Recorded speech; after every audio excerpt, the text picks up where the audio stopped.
Muchas gracias, señora presidenta. Señores del Grupo Socialista, ustedes no vienen aquí a hacer la ley, sino la trampa. Señorías, buenos días. Vuelvo a dirigirme a ustedes para iniciar el debate sobre enmiendas a la totalidad de la proposición de ley orgánica de reforma de la Ley Orgánica 2/2012.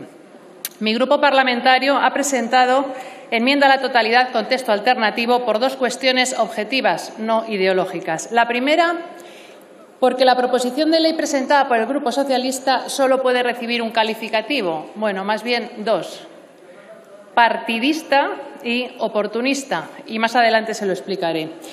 Segunda, el procedimiento legislativo, el Reglamento del Congreso y la Constitución española son claros cuando se trata de la modificación de leyes orgánicas. Mayorías absolutas, lo que en absoluto les gusta a ustedes, que son más de las simples. Rechazable por este segundo motivo su iniciativa.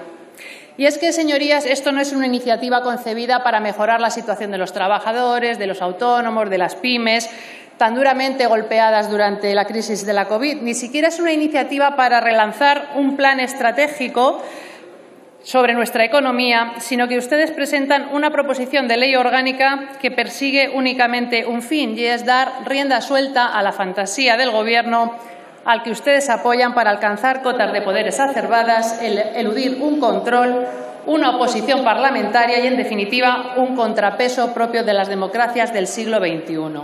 Perdone, señora Cañizares. Ruego un poco de silencio, por favor. Ruego silencio. Muchas gracias. Como les decía, el Poder Legislativo no tiene como labor en una democracia allanar el camino al Gobierno y dejarle actuar sin apenas controles, sea el Gobierno del signo político que sea, sino que debe regular los derechos y las responsabilidades de los ciudadanos, de acuerdo a lo establecido en la Constitución, y además controlar que el Ejecutivo desempeñe su labor de manera ordenada y diligente, lo que se exige a cualquier administrador. Además, deben los ciudadanos entender que los intereses partidistas que les llevan a presentar esta iniciativa ya son caducos.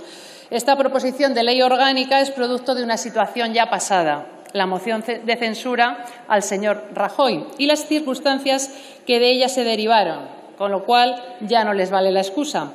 Pues al abandonar el Gobierno el Partido Popular, la situación política era la siguiente. El Partido Socialista, pese a contar con la mayoría junto a sus socios de legislatura en esta Cámara, se encontró con una realidad que truncaba sus planes: la mayoría absoluta del Partido Popular en el Senado, en la Cámara Alta. Así, el Gobierno socialista encontraba problemas para imponer sus tesis de ampliar el gasto en los presupuestos generales, pues la Ley de Estabilidad Presupuestaria establece que si el Senado rechaza el proyecto, el Gobierno, en el plazo máximo de un mes, debe remitir uno nuevo. ¿Les parece lógico que el PSOE, que defendía que el Senado debía convertirse en una auténtica y verdadera Cámara territorial, ahora pretenda arrinconarlo porque ya no le viene bien? Pues este es el oportunismo del que hablaba y al que me refería. El Grupo Socialista, en su planteamiento, pretende permitir al Gobierno ignorar de forma palmaria el papel atribuido al Senado. Y, señorías, las Cortes Generales están conformadas no solamente por esta Cámara. Podrán, sin duda, ponderarse las atribuciones al Congreso y el Senado, pero mediante la iniciativa que ustedes nos presentan, lo que tratan de hacer es imponer su voluntad sin importar cómo, cuándo ni por qué. Y me gustaría que desde el grupo proponente me contestasen a una pregunta. Si el Gobierno que hoy se sienta en el banco azul fuese un Gobierno de un signo político distinto, ¿votarían sí a su proposición de ley? ¿Aceptarían que un Gobierno diferente saliese de esta Cámara con unos objetivos de estabilidad presupuestaria y deuda pública aprobados por la mínima? Me gustaría escuchar esa respuesta. Y esto lo digo porque precisamente el Congreso debe legislar para los ciudadanos y no para el Gobierno. Aunque de esa pregunta sin respuesta me surge una reflexión. ¿No será que ustedes piensan que este Gobierno, una vez instalado en el poder, quedará perpetuado sine die? Porque esa sería otra opción que yo no había contemplado.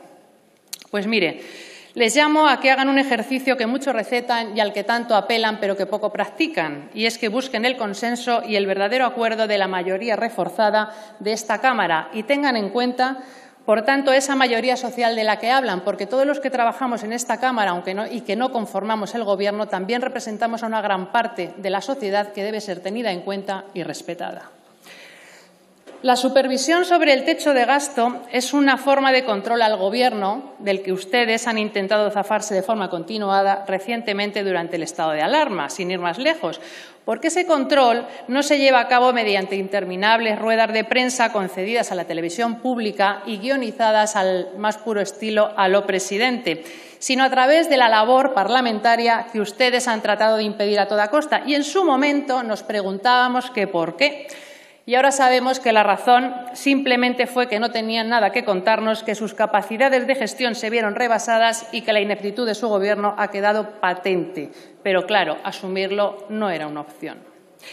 Pues bien, la ley orgánica que contiene la regulación de la estabilidad presupuestaria y que ustedes pretenden alterar es precisamente eso, una ley orgánica cuyo rango hace imposible el procedimiento de modificación que ustedes proponen, ya que al vetar el Senado un proyecto o proposición de ley orgánica, el levantamiento del veto requiere, en todo caso, la ratificación por la mayoría absoluta de los miembros del Congreso, según dice el reglamento de esta Casa, y no sería posible la aprobación de los objetivos por mayoría simple como ustedes pretenden. Señorías, en política el cómo importa y el para qué aún más, y con ustedes al mando dejar la estabilidad presupuestaria al arbitrio de una ministra de Hacienda que dice, chiqui, 1.000 millones no son nada, pues nos da miedo, mucho miedo.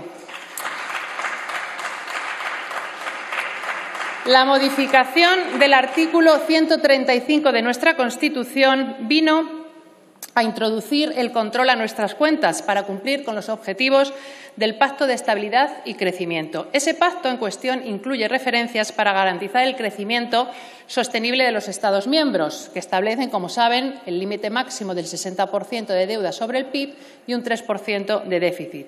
Pues bien, las reiteradas evaluaciones de cumplimiento de pacto arrojan un resultado negativo para nuestro país, y es que España no solo incumple las reglas del juego, sino que lo hace de forma sistemática. Y es que nuestra economía, como saben, arrastra problemas de deuda estructural que ya en febrero de 2020 alcanzaba el 96,55% del PIB. Vamos a por el récord Guinness. Claro, que a aquellos que les gusta traer a esta tribuna nuestra Carta Magna, nuestra Constitución, ponerla en alto y hablar casi siempre de 3 o 4 artículos referidos a derechos, cuando llegan al artículo 135, que habla de obligaciones y responsabilidades, ya les chirría.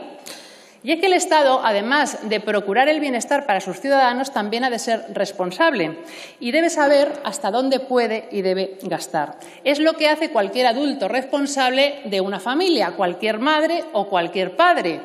Debe procurar el bienestar de sus hijos, pero debe ser consciente que no los debe dejar endeudados de por vida, con deudas que jamás podrán pagar. ¿Qué hijo aceptaría que sus padres le endeudasen de por vida? Pues yo creo que ninguno. Con lo cual, aumentar gastos y desequilibrios es la política más antisocial. Como les decía, es pasarle sus facturas a sus hijos, a sus nietos o a sus bisnietos.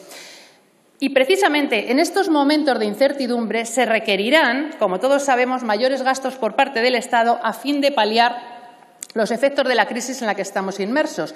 Y deberíamos pensar, tal y como recomienda con buen criterio, y nos lo hizo así saber en la Comisión de Reconstrucción la presidenta de AIREF, Cristina Herrero, deberemos pensar en un control de nuestras cuentas, en ajustes a medio y largo plazo para evitar en un futuro no muy lejano desequilibrios que puedan provocar un incumplimiento por parte de España del objetivo comunitario, mermando esto nuestra credibilidad internacional. Y ustedes, con sus políticas, lejos de ordenar y reducir la deuda y el déficit, pues han lastrado nuestra economía. Y no se lo dice esta diputada, se lo dice la Comisión Europea en sus recomendaciones publicadas el 20 de mayo de 2020, donde ya les avisaban que la desviación de los objetivos en 2019 era significativa. Y esto, señorías, deja claro que sus políticas previas a la crisis del coronavirus han desgastado la economía española, aun cuando ésta crecía. Y además recibimos un claro mensaje de Bruselas: no nos van a engañar. La desviación de los objetivos es consecuencia de su gestión. El Gobierno solo sabe poner la mano y predicar sin dar ejemplo, aunque parece que esta vez no les valdrá, porque los europeos van a destinar los fondos a un crecimiento sólido, algo que sencillamente pues ustedes no son capaces de ofrecer. Mire, en cuanto a las enmiendas presentadas al articulado por el resto o por la mayoría de los grupos parlamentarios, casi todos parten de una base poco sólida, la ensoñación. Plantean en las mismas una serie de medidas que contemplan el equilibrio presupuestario a partir del ejercicio próximo. Pero, ¿cómo pretenden reducir la deuda si vamos a gastar más de lo que vamos a ingresar? Les recuerdo que no partimos de una situación de deuda cero, sino de más de un 99% del PIB y con proyecciones de hasta el 120%, según ha dicho el gobernador del Banco de España, para el próximo año. Algunas de estas enmiendas hablan también de la inversión del superávit de las administraciones públicas, cuando para el año 2021 la AIREF ha dicho que podremos llegar casi a un 14% de déficit. Pongan los pies en la tierra, señorías. El Congreso debe estar para resolver los problemas de los españoles y no para crearlos. La enmienda con texto alternativo que el Grupo Parlamentario Vox presenta cumple con los principios constitucionales, el reglamento del Congreso y, por ende, con el procedimiento legislativo vigente y no atiende a cuestiones ni ideológicas ni partidistas, al margen del signo político del Gobierno de España. Nuestra propuesta considera el papel del Senado y confirma la necesidad de establecer un adecuado control al Gobierno, que no se ve suficientemente articulado a través de una mayoría simple en caso de que el Senado rechace los objetivos. Se trata del fomento de la economía de sentido común. Proponemos que, en caso de aprobación por el Congreso de esos objetivos y rechazo o veto posterior por el Senado, sea de nuevo el Congreso quien pudiera levantar ese veto con mayoría absoluta y aprobar los objetivos. Y voy terminando, señora presidenta.